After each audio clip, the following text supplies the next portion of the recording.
Hello there everybody, it is me FreezerBunny and welcome back to another Sims 4 speed build. So today we are back with another collab and this time we are working with a really good friend of mine here on YouTube. Her name is Adri, but you guys probably know her more as IrrelephantSims.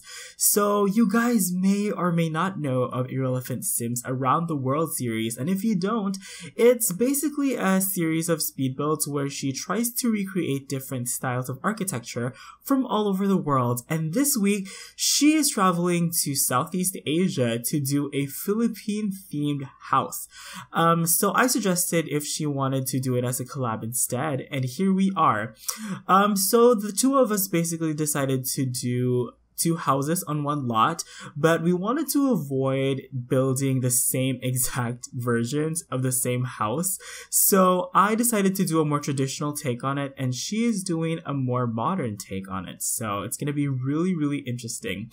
The house that we're building right now is an ancestral house, and it's basically a style of house that's probably popular maybe around the 19th to early 20th century. And the house that we're building specifically was inspired by a real-life house called the Solyap Gallery, located in San Pablo, Laguna, which is actually the hometown of one of my good friends. I believe the house itself dates back to 1907, so it's perfect for the time period. And what I really like about this gallery is that they were able to maintain the traditional ambiance, because sometimes when you have these houses that are renovated into like other functions, they tend to lose that traditional ambiance, but that wasn't the case in this version of the house.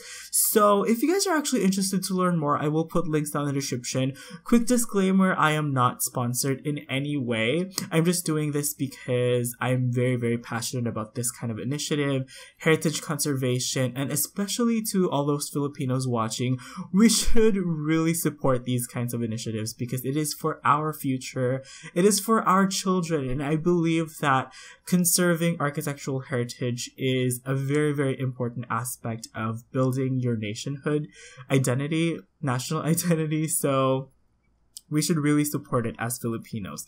So I've done a couple of these builds before actually, and I have to say, I'm having so much fun doing these Philippine-themed builds because I think that there's a relatively small community of Filipino simmers here on YouTube, so I think that we have to put a little bit of extra effort into making our presence felt.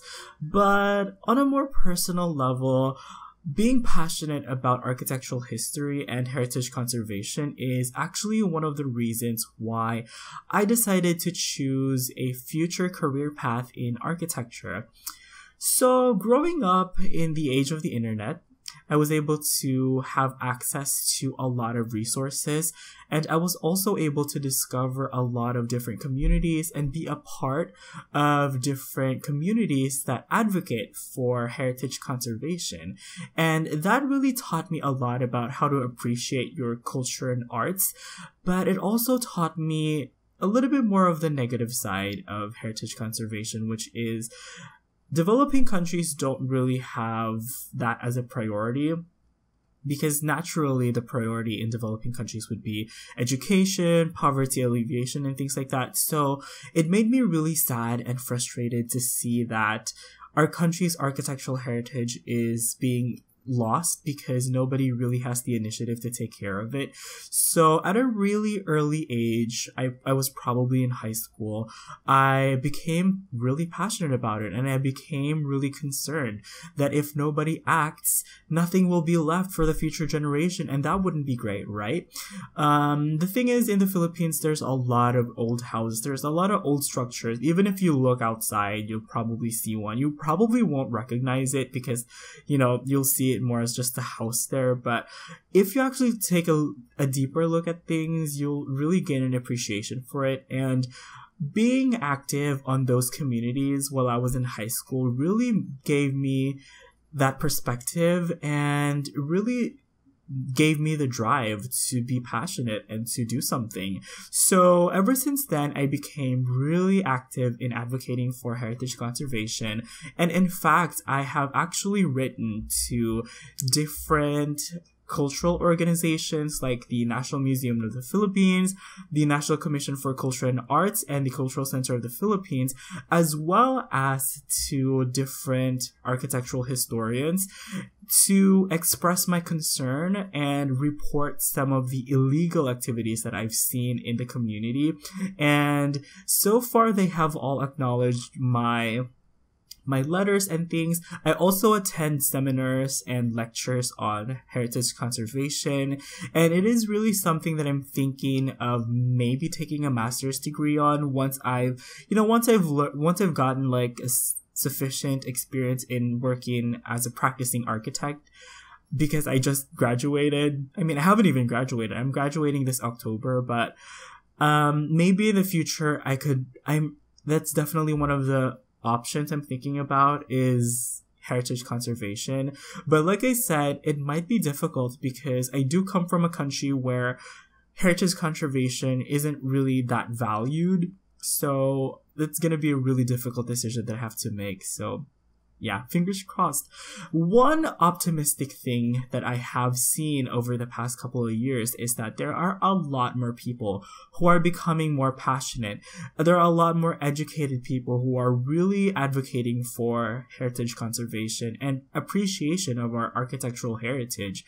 So there's a lot of different tour groups. There's a lot more people are attending lectures and seminars, and a lot of them are students actually. They're not only architects and engineers, but a lot of them are students that I do share a passion with, and that is something to be proud of, because even though in the past we might have had our misgivings when it comes to conserving our architectural heritage, I think that it's never too late to do something about it, and hopefully our generation could make a difference. And this video might be a little bit longer, but I really wanted to take the time to talk about those things because those are the things that I'm passionate about. And I know that not many people actually watch these Philippine themed builds because not many people are just interested in it. But I know that to those who are watching, you guys are genuinely interested in what I have to say, and I wanted to use this opportunity to talk about things that I'm passionate about, and I wanted to open up a little bit of myself that I don't normally get to talk about in my videos, which is,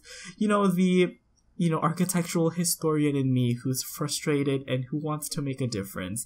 So, especially to all the Filipinos out there watching, if you live right next to a restaurant, or if you live close to like a museum that's converted from an ancestral house, or if you live next to a restaurant, make sure to support these businesses and these initiatives, because if we keep them alive, then we are doing our part in preserving these old structures that definitely need to be preserved. Okay, so now that I've gotten that out of the way, the house that we're building right now is kind of like a really unique style in the Philippines that we've known locally as the Bahay na Bato, which is basically, if you translate it literally into English, it literally means a stone house or a house made of stone. It's called that because the architecture materials is made out predominantly out of stone, which is a little bit unusual for Philippine architecture because most of Philippine architecture is actually made out of wood. And stone architecture in the Philippines was actually introduced during the Spanish colonization of the Philippines from the 17th century to the late 19th century. So that's when stone masonry has become more popularized, and that's when we began to take it in as a part of our architecture. That's where it became to be infused in Philippine architecture, basically. So the stone part of the building is usually mostly on the ground level, and the reason for that is so that it would anchor the rest of the house from typhoons or hurricanes. And sometimes the stone material could vary from different regions. Like in the north of the Philippines, they use bricks, while in the central Philippines, they use coral stone. And in other parts, they also use volcanic turf or adobe. So it could be different. And usually the second level is made out of wood. And then the roof is either made of thatch or terracotta tiles. You guys just saw me decorate the main living room, and one really special thing about the main living room is that there's always like this display of awards or diplomas or medals that the children of the household would earn through school. And that is definitely a reflection of Filipino importance for education. So every time you enter a house, there's always going to be this one wall where they display all the medals and all the trophies, and all that good stuff. Interesting thing to note as well is that the open floor plan is a very popular and very traditional type of floor plan that we have in our traditional Philippine architecture. And you guys can see that in the living room and dining area, which is basically just one room. And the dining area also has a very interesting detail, which we inherited from our Spanish colonizers, and that is putting a pair of spoon and forks in the dining room. Usually, families that have Spanish ancestry would put that in their living room, but I feel like native families also copy that trend, because I feel like I don't have Spanish ancestry. I might be wrong, but I definitely know that in my grandparents' house, I know that it has that pair of spoon and fork, the wooden spoon and fork. So it's either I have Spanish ancestry or the natives just adopted and copied that trend. Either way, it's a really fun kind of Easter egg for those Filipinos watching there, especially to those of you who have those in your house, or if you guys have those in your grandparents' house. Let me know, even you guys in Latin America or even in Spain or in the US, if your family has that spoon and fork thing, because we also have it in the Philippines. Really interesting.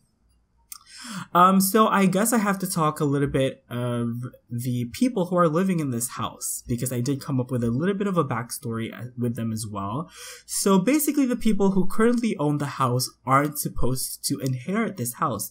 They are distant relatives of the people who are supposed to inherit this house, but the people who are supposed to inherit this house didn't want to keep it. They wanted to sell it. But the distant relatives, the current owners, stepped in because, like me, they're also passionate about architectural heritage and conservation. So they sold their own house to buy this old property, and they took it upon themselves to fix it, to repair it, and to bring life back into it.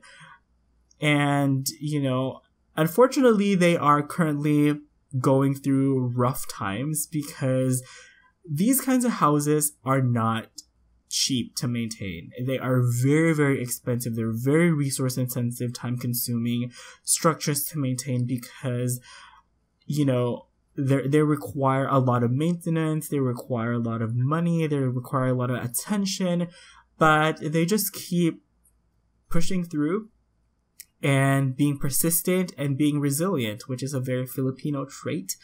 And that kind of experience of financial difficulty is very common in Filipinos who own ancestral houses. That's why people tend to just sell them and demolish the house, because they're just so expensive to maintain, and sometimes it's not worth it for people, which is something that I disagree with. They have an option to donate it to the government so that the government can make it accessible to the public. However, people just don't want to donate to the government. I don't think people trust the government to handle their ancestral properties properly. So people just, take it upon themselves to just sell it and demolish it, which is a sad tragedy that we are currently facing. It's just the reality of the way things work. And I really do hope that it should change in the future. There are a lot of houses, though, that are open to the public and are still residential lot. I remember going to this one house in Lipa, Batangas. I think it was a century and a half old house, and the elderly woman who still lived there, she is the descendant of the original owner, and she welcomed us into her house to actually film a school project on, you know, old houses. And, you know, we were able to interview her, and we were able to, you know, experience what it's like to be in the house, and it was a lot of fun. So there are houses that are open to the public. If you guys live in the Philippines, or if you guys are just visiting, go ahead and research old houses, and I'm pretty sure people would be glad to have you, because we Filipinos are famous for our hospitality. So right now we are actually working on the kitchen, and I love the kitchen. It's one of my favorite rooms in the entire house, and there's one particular detail that I'm pretty sure many Filipinos would recognize, and that is the banggerahan, or the banggera.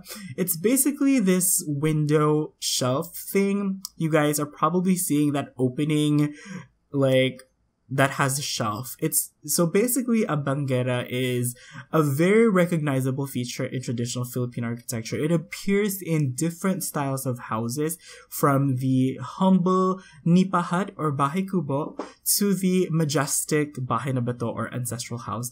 They all have banggerahans, and it's basically a feature where people would put their chinaware to dry after washing them. So there is that sink over there, and after washing it, they would usually leave it on the shelf area to dry. And that's a very environmentally friendly way to actually dry your dishes, because who needs dryers when you can just leave it out in the air to dry it themselves, right? Another feature in the kitchen is actually that camping table, because I have seen other houses have that in their kitchen actually, so I just tried to copy that.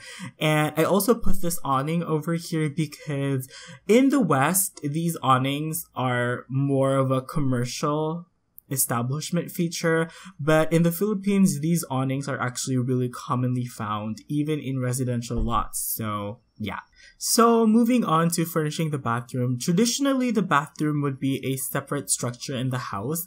I remember as a child going to houses that do have separate bathrooms, but they're becoming more and more uncommon today because we are currently following Western trends in architecture. So, you know, that's one of the things that we're starting to lose.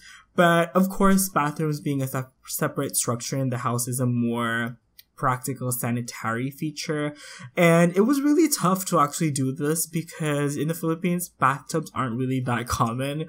Like, you would have to be super rich to have like a porcelain tub, but I just put it there because it looked really rustic and Victorian, and it did feel like it matched the atmosphere pretty well. So I just put that there. All throughout the house, you guys probably saw a lot of wooden furniture, and naturally the Philippines is a tropical country and we have a lot of wood. So a lot of our furniture and a lot of our architecture is predominantly constructed out of that material. So yeah. I actually forgot to talk more about the personalities of the people who live in this house. So basically, the two people who currently live here are siblings, and like I said earlier, they're both descendants of, they're both distant relatives of the people who were supposed to inherit this house. But they sold everything they had to buy this house, as well as some of, the furniture, some of the antique furniture that the original owners decided to just leave behind. So the house itself needs a lot of tender love and care. So you guys can see here in this bridge area, or this kind of like balcony area at the back, there are a lot of like building items, like these paint and these construction equipment and stuff like that. Actually, no, those are gardening equipment, but you guys get the point. But basically, they are working really hard to bring this house back to life. I imagine a brother and sister to live here, actually. One of them is a medical professional, and the other one of them is a wood carver. So our medical professional actually stays at the master bedroom, which is the bedroom that we just furnished, and she is really into music. That's why there's a lot of musical-related artwork and musical-related stuff in her bedroom, like a guitar. She plays the guitar and ukulele on her free time.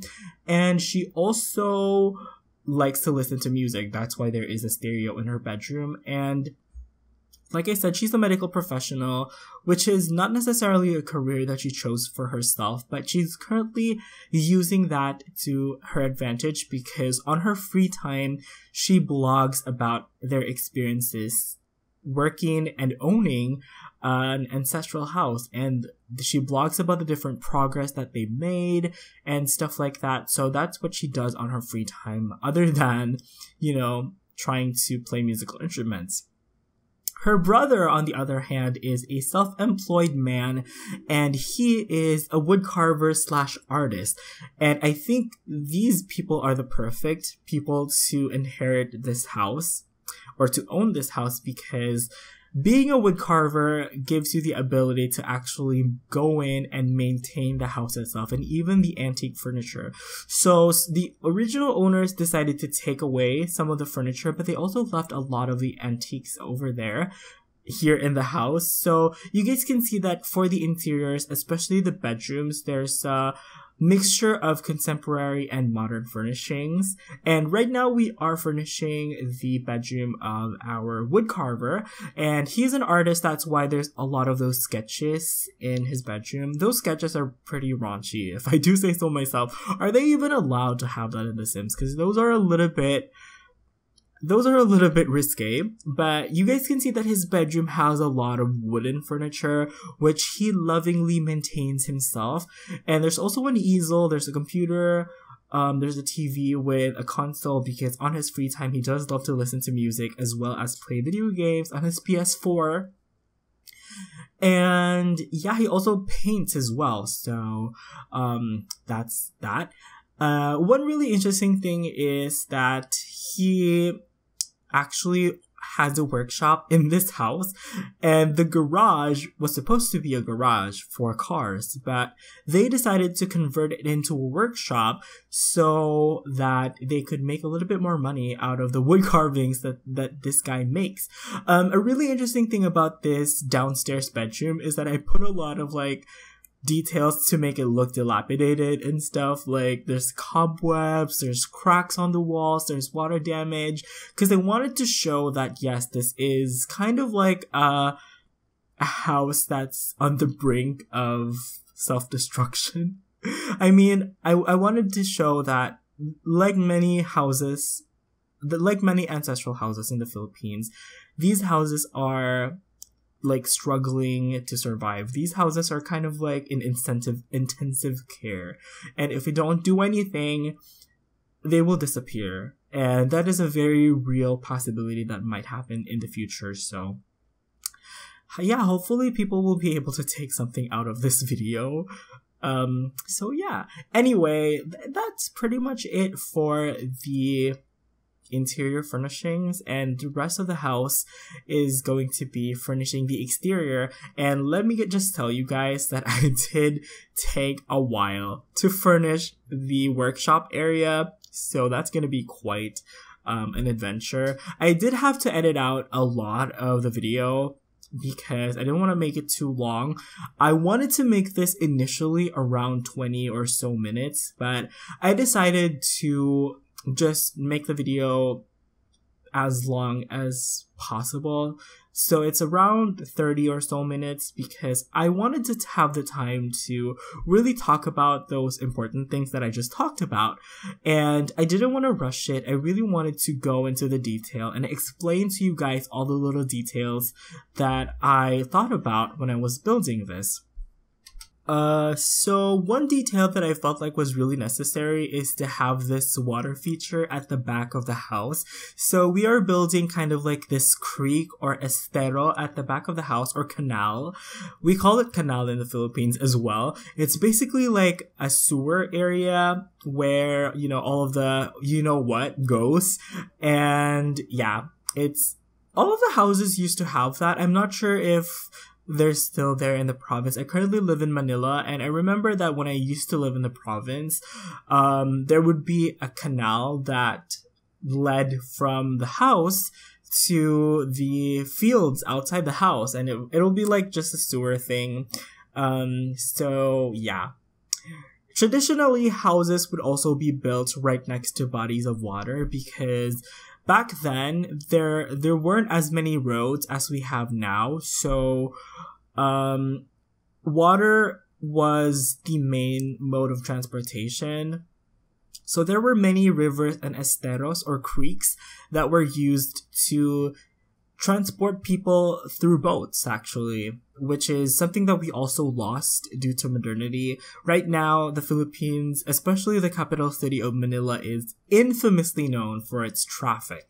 And I think that traditionally we used to use boats a lot, but nowadays people are more westernized, so nobody uses boats anymore other than like fishermen and the odd, person who owns a bangka or a canoe boat.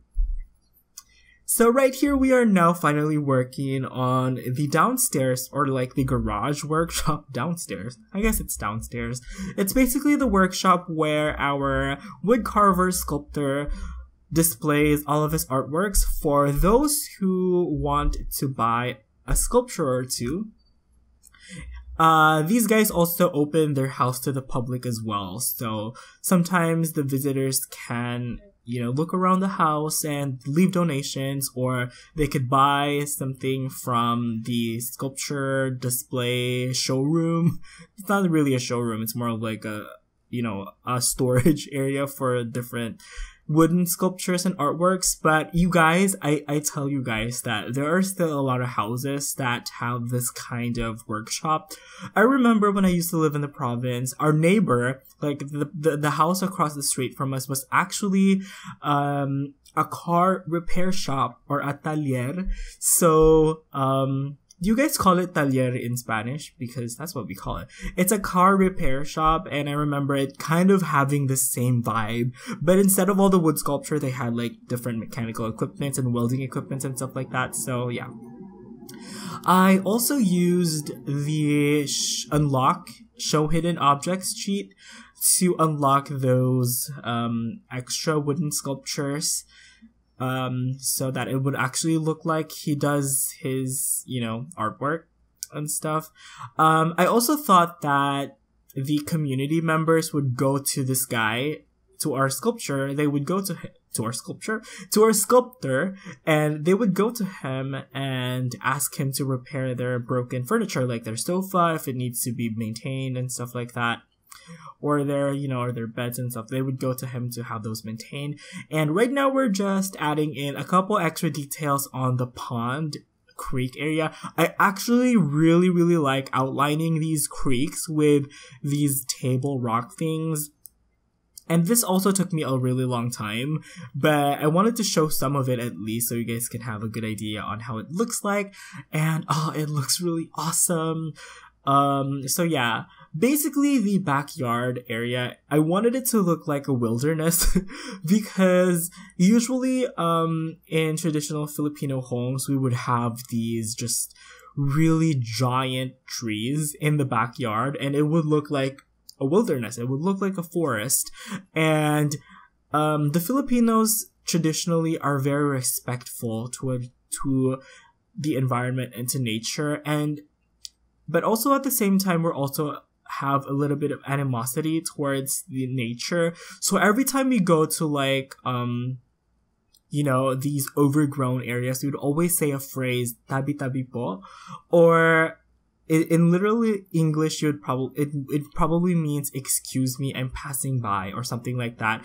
And that is what you say when you are passing right next to what we call a nuno sa punso, which I just made back there. It's basically a mound of earth. It's usually red earth, and the Filipinos genuinely believe that there are spirits living there. There are these things we call duendes, or I guess in the West you guys would probably call them dwarves, and they live in these earth mounds, and if you don't say tabi tabi po, they would curse you, or they would hurt you, and they would like give you sickness and stuff like that. So every time Filipinos go to like these overgrown places, we would always make sure to say tabi-tabi po. We're very superstitious.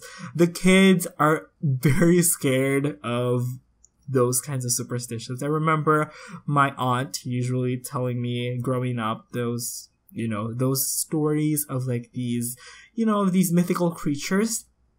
If you guys are interested to learn more about the mythical creatures, by the way, you guys should watch Mikey Bustos' Filipino Mythical Creatures rap. It's really awesome. If you guys have seen it, let me know. But the duende that I talked about was actually one of the mythical creatures that he sang about in that video. So yeah, right here we're just doing the landscaping. I did put a little bit of extra effort in making the front look kind of nice, but the back, I definitely wanted it to look like a wilderness and a little bit overgrown, like, some mythical creatures would be living there, so yeah. And then just adding in some potted plants in the corners, because we also have those. There's a lot of potted plants usually that they would appear in clusters in different houses and stuff, so yeah. We're just adding in a bunch more weeds and stuff. I also put in a bird feeder over here as well, just to have a little bit more activities on the backyard. And I also put like the campfire, because I wanted it to be a little bit of an Easter egg to a traditional practice that we do, which is to burn the leaves that fall from trees, so yeah, I remember growing up in the province, our household housekeeper, she was really old, but she would usually sweep the leaves with her walisting thing, and we would set fire to it, and it would be so much fun. And setting fire to the leaves actually right next to these great trees also helps with, driving away insects and things like that, so it's that. So yeah, it looks like that is pretty much it for the speed build. Hopefully you guys enjoyed learning about the subtle things in our Philippine culture, and to the Filipinos out there, please support these kinds of initiatives and advocacies, okay guys?